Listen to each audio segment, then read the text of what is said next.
Hi, I'm Jim, your host for Fire Canadian Way. In this episode, we're going to talk about my spreadsheet that I created using Google Sheet to help me calculate how much money do I need at the time I want to retire.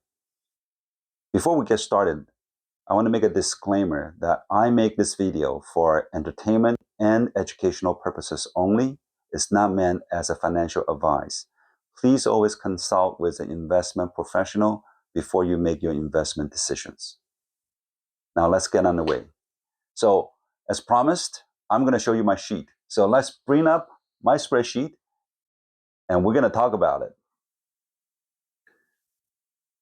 Here you go. This is the spreadsheet that I use for my own understanding of how much I need for my retirement. Everything that you see that's highlighted in yellow are the ones that you can change without messing up the formulas that I have used for this spreadsheet. Let's go through these yellow boxes so that you understand what I did. Starting with, what do you think you need for retirement? Your current age and your spouse's current age, your retirement age and your spouse's retirement age. The inflation that you would assume for all of the future years, the rate of return that you expect on your investment. Your life expectancy is the order of the two. And here we have for both you and your spouse, the monthly CPP expected value as of 2025. That's very important, as of 2025, because if I change this one to be a younger age, I actually carry this forward to calculate what the CPP will be in the future year, given the inflation that you set up here in cell B5. The OAS that you expect at the time of retirement, right? You can set it to maximum. I would think most of you would have 40 years by the time you hit 65 years old, and OAS you cannot withdraw earlier. So you if you have 40 years, you're going to hit the maximum. And you can also set numbers for your spouse. What do you expect your spouse's CPP would be in 2025? And what do you expect the OAS value is? And I always use the inflation number to help me calculate in the future what the OAS value would be.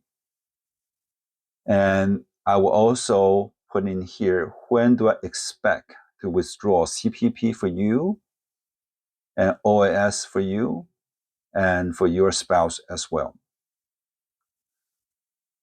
Finally, this is the beginning number that I want to see what I need when I retire, right? The savings that I need to have in all of my accounts added together should match to that number. And that's the number we're going to calculate. Finally, I allow for a cost of living adjustment. If you are retired at 65, you don't just stop living at 65. You don't stop being active at 65. Maybe those are the years that you say, look, I want to go out there and I want to explore. I want to do some traveling. I want to do a few $1,000s worth of traveling every year. That's what the number is. You can put it in there. And I also allow for negatives because there are going to be a time in life where you're going to be spending much less because you get tired, right? Let's say age of 75 or age 80, you're tired now. You're not going anywhere. Your spending is really less. So you may spend less and you can reduce your 45,000 to a lower number. And that's where you can adjust that, right? To accommodate for it. What I have also envisioned is if I'm getting older in the age of 80 to 80 something, and I may have extra medical bills that I have to pay for because I'm getting old, I'm more prone to sickness and diseases. I may need more medical help, and that is going to be the cost that I will increase. Right? So I allow myself to do that. But for now, for these exercises, we don't need to worry any of that. We just want to plug in the numbers, right? The base cases that we talked about is $45,000 per year, you're at the age of 65 and you need to retire now already. And I assume an inflation of 2.5%. And I also assume a rate of return of 8% and live in all the way to the age 85. I put the spouse's CPP and OAS number to 0. Basically, this just means I'm calculating for a one-person scenario. Okay, and what I have is coming down to column L. If you keep going, it tells me use this to do the go seek. This is the cell I'm going to use to do the go seek. So what I'm going to do, I'm going to do the extension, open go seek, and I'm going to make this the cell I'm going to set. And what I want to do is I want to find a scenario where this one will go to 0, right? Because that's when I'm going to cease to exist and I don't need the money. So I want it to run down to 0 by the time I'm there, right? The final cell I'm going to have to watch out is by changing cell. So I'm going to be changing this one. So I'm going to put it here. So by changing this cell, I want to calculate this cell to the value of 0. I'm going to ask the Google Sheet to help solve it for me. And this is an iterative process. As soon as this one starts running, you can see that the numbers will start changing on over the map here. That will calculate and plug in all the various numbers in order for that value to run to 0.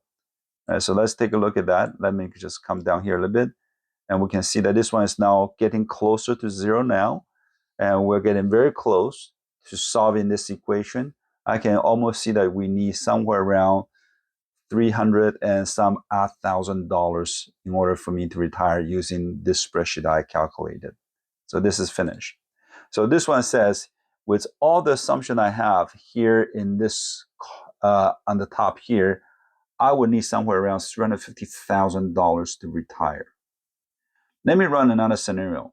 Let's say I'm going to run it at 5% of rate of return on the earning that you have invested. Right? Don't forget, retirement is a long age right now, right? There's a long duration of time that you are going to be in retirement, and you need to stay invested in order for you to reap the benefit of the market.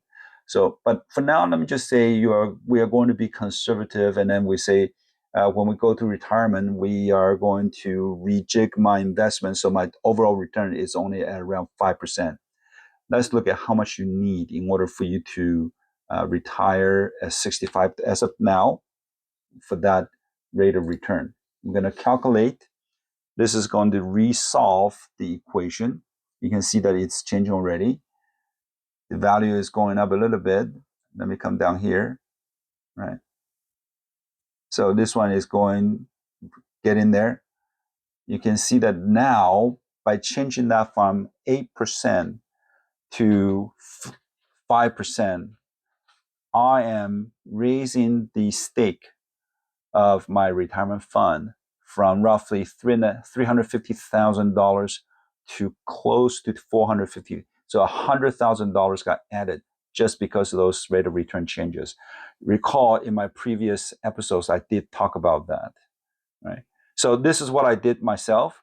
And I used this one to play with the various numbers to tell me what I need to have accumulated in terms of all my savings at the time of my retirement.